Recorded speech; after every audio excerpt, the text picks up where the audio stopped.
ज्योती डनसेना. बोला.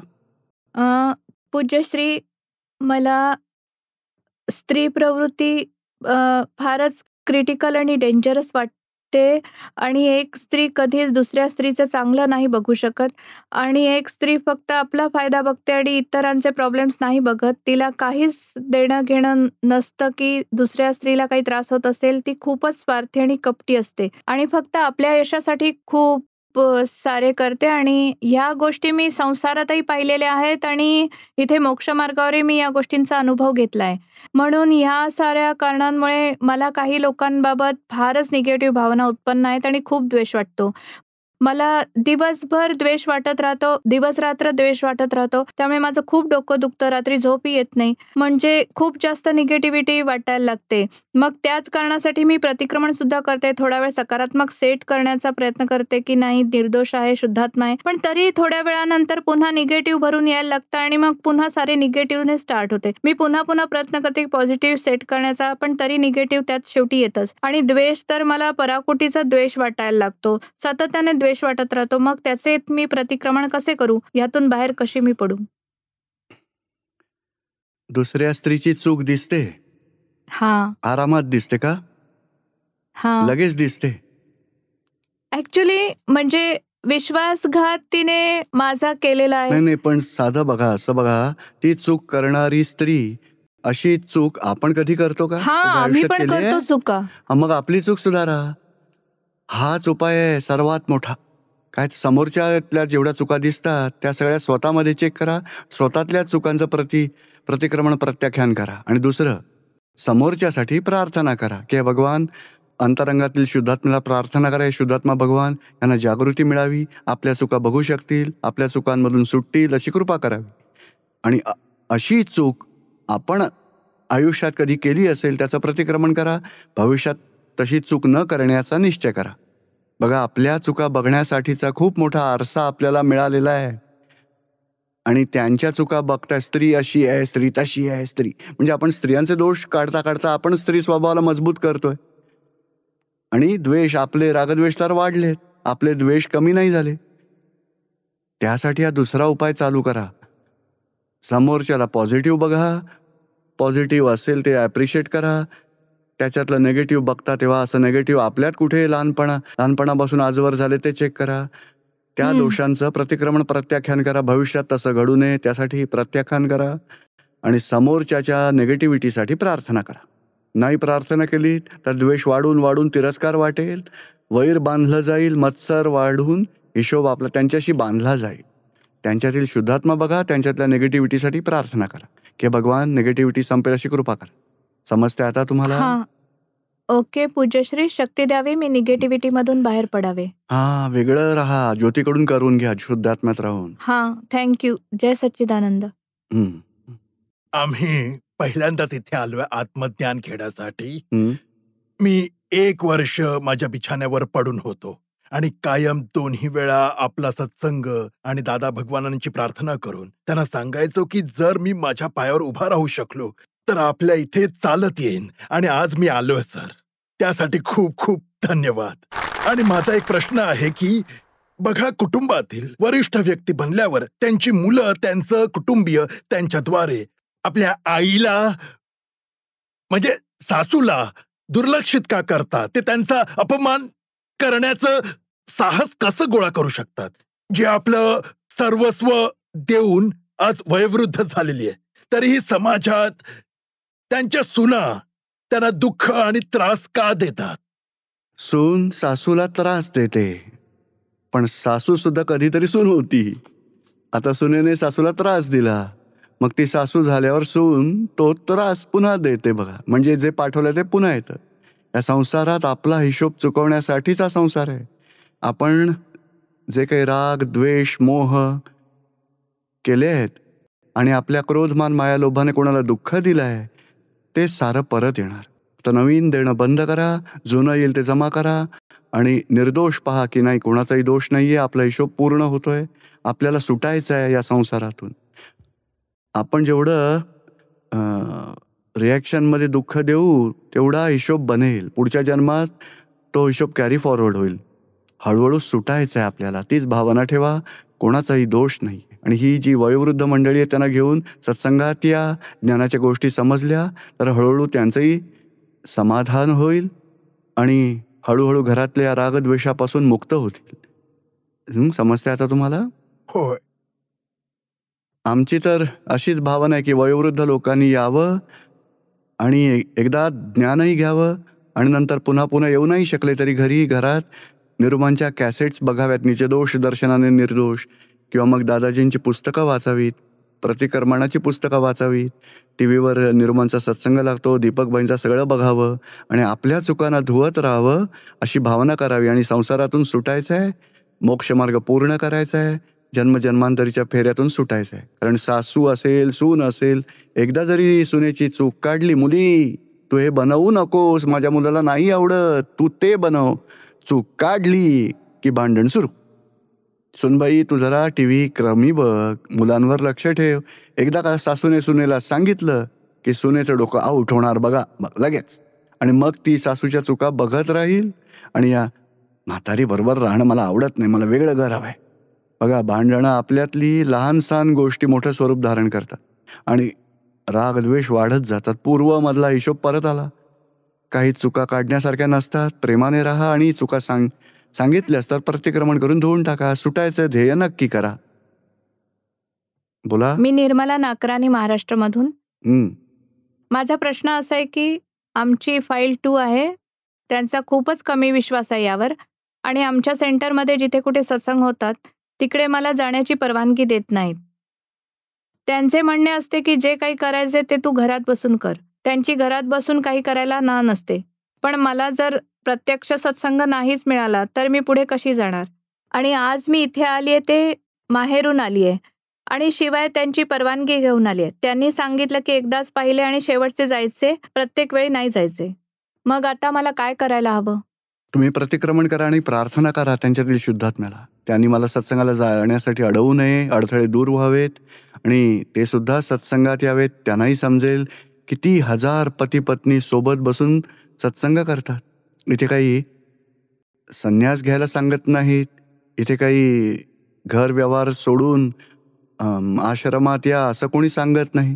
तुम्ही तुमच्याच घरात राहा, एकमेकांना दुःख होऊ नये असंच राहा, एकमेकांबरोबर समाधानाने राहा आणि मुलांवर चांगले संस्कार करा आणि आपली कर्म अशी पूर्ण करायची आहेत. नवी कर्मबंधनं होणार नाहीत.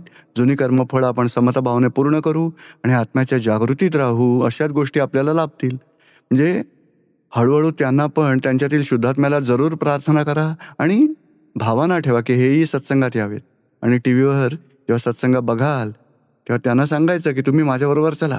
मग दोघंही तुम्ही एकाच वेळी सत्संगात बसू शकता, राहू शकता. मग त्यांना विश्वास वाटेल की नाही इथे काही, कारण बाहेर खूप सारं वाईट पेपरात बातम्या येतात, त्यामुळे सगळ्यांना बघा भीती वाटते की काही चुकीचं घडलं तर. पण इथे त्यांना विश्वास वाटेल आणि खात्री होईल की नाही हे चांगलं आहे आणि इथे यायलाच हवं, इथे पाठवायला काही हरकत नाही. पण हळूहळू तुमच्याकडूनही एकदा आता त्यांनी पाठवलं की नाही, हळूहळू भावना करायची आणि कधीतरी म्हणायचं तुम्ही बघा हा टी व्ही प्रोग्राम बघा आणि या VCDs बघा आणि हे इंटरनेटवर पहा, इथे ऐकायला मिळेल. नाही तसं तर प्रत्येक वेळी सांगते, पण आणि साताऱ्यातही किती कुटुंब आहेत, कमीत कमी 100-150 फॅमिली सत्संग करतात. मग सांगा त्यांना, तुम्ही त्यांना भेटा. कधी आमचे आप्तपुत्र किंवा आप्तपुत्री येतील साताऱ्यामध्ये तर तुमच्या घरी बोलवा, भेट घालून द्या, बघा काय बोलतायत, त्यांनाही आवडेल. नक्कीच येतील ते भविष्यात. जय सच्चिदानंद. तोपर्यंत तुम्ही त्यांना दुःख देऊन भांडण करून धावत यायची गरज नाही. विनंती करून समाधान झाल्यावर शक्य झालं तेवढं या इकडे बघा आणि तोवर प्रतिक्रमण करा, प्रार्थना करा आणि नक्कीच अंतराय दूर होतील बघा. जय सच्चिदानंद. विजयसिंग चौहान भिलाईहून. एक ज्ञान घेण्याआधी आणि ज्ञान घेतल्यानंतर पुन्हा पुन्हा आपण विचारता की कुठले कुठले बदल घडले आहेत. तर बदल घडल्याची साक्षात मूर्ती आपल्यासमोर उभी आहे. आधी मी अगदी जंगली स्वभावाचा व्यक्ती होतो. मारझोड करणं, भांडणतंटे करणं, गुंडगिरी करणं असं सगळं करायचो मी. आणि मी नॅशनल बॉक्सिंग चॅम्पियन आहे. बॉक्सिंग तर चॅम्पियन. हो, तर खूप जणांना मी ICU मध्ये पोहोचवलेलं आणि ज्ञान घेतल्यानंतर तर ICU मला माझी म्हणजे स्वतःचीच घृणा वाटायला लागली. एवढी मला स्वतःची घृणा वाटायला लागली, मग खूप पश्चाताप वाटायला सुरुवात झाली. म्हणजे हे परिवर्तन घडलं. मी 2010 मध्ये आपल्याला विचारलं होतं, की दीपक भाई, मला तर वाटतंय की ज्ञान घेतल्यानंतर मी एकदम पंगू झालोय, नाकारता झालोय. तेव्हा आपण म्हटलं की की तुम्ही पंगू नाही झाला आहात, तुमचा अहंकार पंगू झालाय. तेव्हा माझ्या लक्षात येत नव्हतं की हे काय बोलतायत. पण नंतर चिंतन मनन केल्यावर वाटलं की खरोखरच जो अहंकार एवढा उंच गेला होता, तो एकदम पांगळा झालाय आणि एकदम खाली आलाय. आणखी एक अनुभव सांगतो आपल्याला. आमच्या इथे साप खूप निघायचे आधी. तर कित्येक सापांना मी मारून टाकलंय. आणि आता माझी एक धाकटी सून आहे. तिने अचानक एकदा मला सांगितलं की पप्पा साप आलाय म्हणून. मागून आत शिरला होता.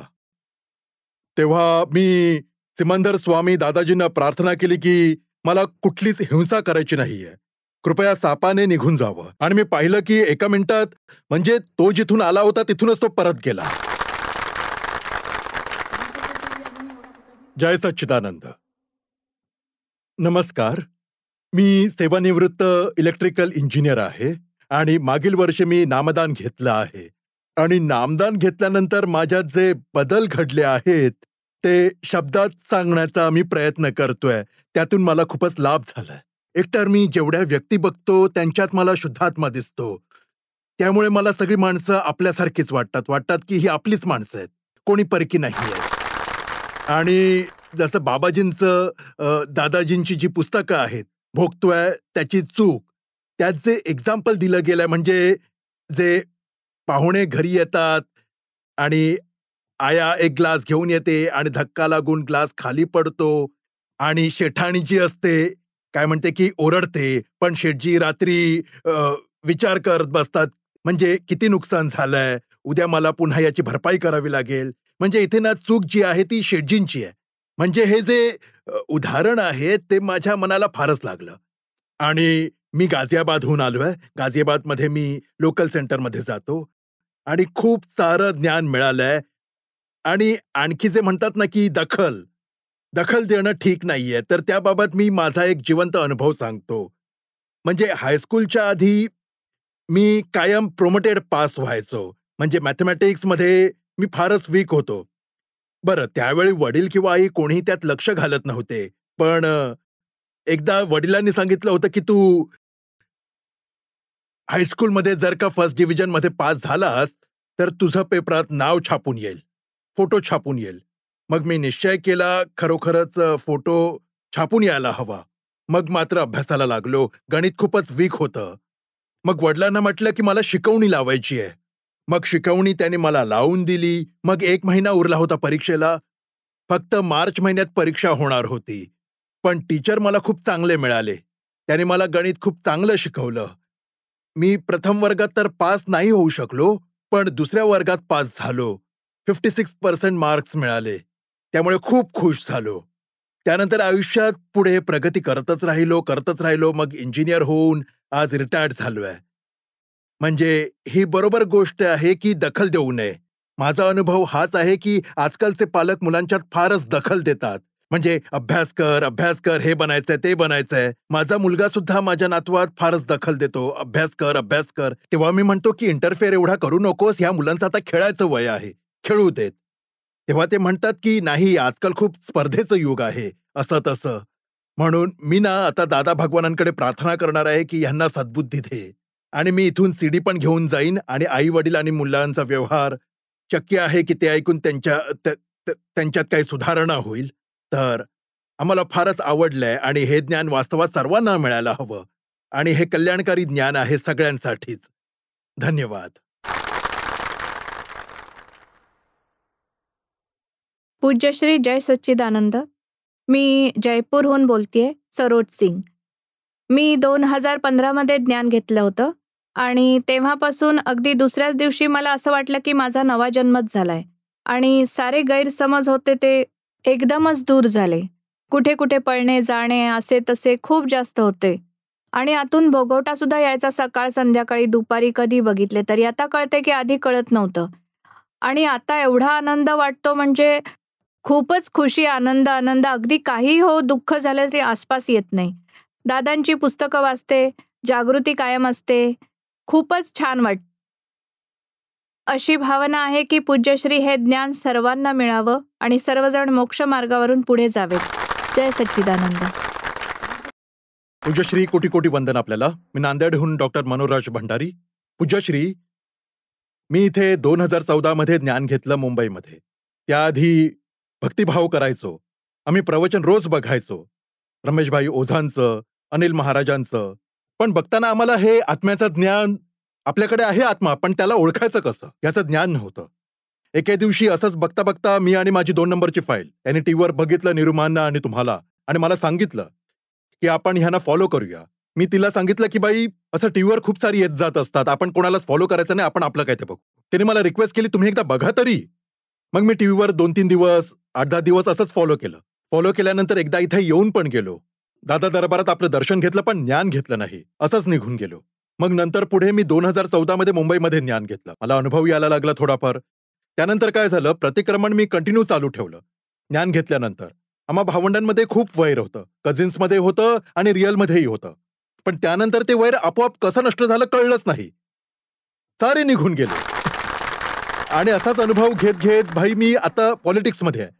आमचं तर खूप जणांशी खूपच वैर असतं, शिवाय कॉम्पिटिशनही खूप असतं पॉलिटिक्समध्ये, आणि एकमेकांचे पाय ओढणं एक खेकड्याची जात असते. पण नंतर मी तिकडेही काय केलं की प्रतिक्रमणाचा आधार घेतला, आणि मग तिकडे पण आपोआप सारे दोष नष्ट होत गेले आणि मी आपसूक वर चढत गेलो. आज नांदेड जिल्ह्याचा मी सहसंपर्क प्रमुख आहे आणि सगळ्यांना मी हवाय तिथे. अरे आपण या ना, आपण बसा ना भंडारीजी, हा बसा. तर पूज्यश्री, प्रतिक्रमणाचा आणि ज्ञानाचा एवढा प्रभाव पडलाय की जीवन आपोआप बदलून गेलं. आता ह्याच आधारे जीवन असंच व्यतीत व्हावं अशीच आमची भावना आहे, आणि नांदेडमध्ये आपण यावं पूज्यश्री, ही दुसरी भावना आहे. जय सच्चिदानंद. सामायिक विषयी आपण बोलूया, कारण हे सामायिक 10-15 मिनिटं, आता अर्धा पाऊण तासांचं जरी केलं तरी ते खूपच गरजेचं आहे. कारण आपण स्थिरपणे आपले स्वतःचे दोष पाहिले तर दोषही दिसतील, पण ते ज्ञानाने वेगळेपणाची जागृती ठेवून आपण दोषांचं प्रतिक्रमण करायचं आहे. त्यामुळे दोषही कमी होत होत समाप्त होतील. आणि हा जो सत्संग होतो सतत, त्यामुळे आपली दृष्टी निर्मळ होते, आपल्याला स्वतःच्या चुका दिसतात, असा दृष्टिकोन खुला होतो. आज सामायिकमध्ये आपण हेच घेणार आहोत की आपल्या व्यवहाराने कोणाला दुःख झालं असेल, कोणाला दोषी ठरवलं असेल, कोणावर आक्षेप घेतले आहेत, कोणाबद्दल तो माझ्यावर का चिडतो, मला का रागवतो, माझी काय चूक आहे. आपल्याला स्वतःची चूक दिसत नाही, पण समोरच्याचे दोष दिसतातच, समोरच्याचे नेगेटिव्ह दिसत राहतं.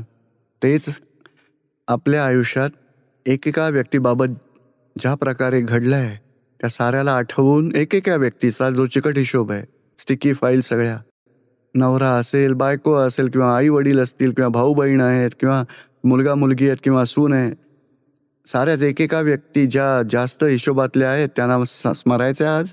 आणि सारं जीवन त्यांच्याबरोबर किती वेळा राग, द्वेष, अभाव, तिरस्कार, मोह, अपेक्षा, आक्षेप, जे काही झाले दोष, एक एक दोष पाहायचा आहे, माफी मागायची आहे, त्यांना निर्दोष समजून बघा. त्यांचा शुद्धात्मा निर्दोष आहे, प्रकृतीचा भरलेला माल बाहेर पडतोय, त्यात स्वतः दोषी नाही आहेत, आपलाच पूर्वीचा हिशोब आहे म्हणून तो परत आला आहे, दुःख म्हणून आपल्याला होत आहे, निमित्ताचा दोष नाही. आणि मी शुद्धात्मा आहे, दीपक बरोबर त्यांचा व्यवहार झाला, तिथेही वेगळेपणाची जागृती ठेवायची. आणि दीपकला मी सांगेन, तू प्रतिक्रमण कर आणि धुवून टाक, अशी वेगळेपणाची जागृती ठेवून फाईल 1 कडून समोरच्याला निर्दोष पाहून, स्वतःच्या चुका पाहून त्याचं प्रतिक्रमण करायचं, प्रत्याख्यान करायचं. मग त्या एकेका व्यक्तीबरोबरच्या व्यवहाराची माफी मागत जा. अभाव झाला, दोष दिसले, नेगेटिव्हिटी दिसली त्याची, मग सगळ्यांची माफी मागायची. असं नेगेटिव्ह दुसऱ्यांचं पाहणं त्यालाच रौद्र ध्यान म्हटलं जातं. आणि कुठवर मी सहन करायचं, मी कुठवर असं यांच्याबरोबर राहू शकेन, मला आता राहायचंच नाही, मला तर कंटाळा आला, पळून जायचं, सोडून द्यायचं, ते अर्थध्यान आहे. हे अर्थध्यान आणि रौद्र ध्यान हेच या संसारात भटकण्यास कारणीभूत आहेत. पण आपण प्रतिक्रमण करायचं, वेगळेपणाची जागृती ठेवायची, त्यामुळे दोष कमी होतील, आपण संसाराच्या हिशोबातून सुटत जाऊ, मोक्षमार्गावर प्रगती करू. प्रतिक्रमण प्रत्याख्यान असाच रस्ता आहे ज्यामुळे आपले दोष धुवून आपली सुटका होते, मोक्षमार्गावर आपण प्रगती करू शकतो. आणि अज्ञानतेमध्ये असेच दोन्ही प्रकारचे दोष अधोगतीला घेऊन जातच असतात आणि आपण असेच दोष कर्म बांधून घेऊन आलोय, असे दोष तर होतच राहतात. पण तरीही आपण एक एक दोष धुवत जायचे, हळूहळू दोषही समाप्त होतील. तसे हिशोबही त्याच्या व्यक्तीबरोबरचा पूर्ण करत जायचा आहे. व्यक्तींबरोबरच्या रागद्वेषातून सुटून प्रेमाने व्यवहार करायचा आहे, जिंकून घेऊन हळूहळू आपल्या मोक्षातही प्रगती करायची. आणि निश्चयपूर्वक आपल्याला एक एक फाईलचा समभावाने निकाल करून सुटायचा आहे. तर जरूर एका दिवसात भलेही होणार नाही, पण 2 वर्ष, 5 वर्ष, 10 वर्ष, 15 वर्ष, पण हळूहळू आपण त्यात सुटून जाऊ. आमचा तर नक्कीच अनुभव आहे की एक एक फाईल क्लिअर करून आपण सुटायचं आहे. हां, व्यवहार राहील पण फाईल बरोबर रागद्वेष नाही राहणार, असं आपण मुक्त होऊ शकू दादाजींच्या ज्ञानाने, प्रतिक्रमण प्रत्याख्यानाने. म्हणून आज सामायिकमध्ये घेऊया ज्यांच्याबरोबर जीवनात रागद्वेष जास्त झाले, ज्यांचे जास्त दोष दिसतात, ज्यांचे जास्त नेगेटिव्ह दिसतं, ज्यांच्याबद्दल अभाव तिरस्कार वाटतो, अशा फाईल्स घेऊया. एकेकातला शुद्धात्मा बघायचा आहे, निर्दोष पाहायचा आहे. विचित्र, माझी दृष्टी वाकडी आहे म्हणून मला वाकडंच दिसतं, माझा चष्मा पिवळा आहे म्हणून मला पिवळं दिसतं. त्यांच्यात दोष नाही, तो तर प्रकृतीचा भरलेला माल आहे. त्यांचा दोष नाही, माझा हिशोब आहे म्हणून मला अपमान करणारे भेटले, दुःख देणारे, त्यांचा काही दोष नाही. अशी निर्दोष दृष्टी करून आपल्या दोषांचं प्रतिक्रमण करत राहायचं. सगळ्यांच्या लक्षात येत आहे का हे? हो की नाही? हो. मग आता सामायिकचा हा विधी करूया आणि सामूहिकपणे करूया. बोला, हे दादा भगवान, हे दादा भगवान, हे श्री सिमंदर स्वामी प्रभू, हे श्री सिमंदर स्वामी प्रभू, माझ्याकडून शुद्ध उपयोगपूर्वक माझ्याकडून शुद्ध उपयोग साऱ्या जीवनात एकत्र आलेल्या फाईल्स बरोबर, एकत्र आलेल्या फाईल्स बरोबर जे काही राग द्वेष, अभाव तिरस्कार, नेगेटिव्हिटी, दोषी बघणे, फाईल्स बरोबर दोषी व्यवहार जो काही घडतो, त्या प्रत्येक व्यवहारामध्ये फाईलला निर्दोष बघायचा आहे, रिअल मध्ये शुद्धात्मा बघायचा आहे. स्वतःचे दोष बघून वेगळेपणाची जागृती ठेवून प्रतिक्रमण प्रत्याख्यान करायचं आहे. असं सामायिक करण्याची शक्ती द्यावी. मी मन वचन कायेने माझ्या नावाच्या सर्व मायेने भाव कर्म द्रव्य कर्म नो कर्म हे दादा भगवान आपणा प्रकट परमात्मा स्वरूप प्रभूंच्या सुचरणांवर समर्पित करतोय.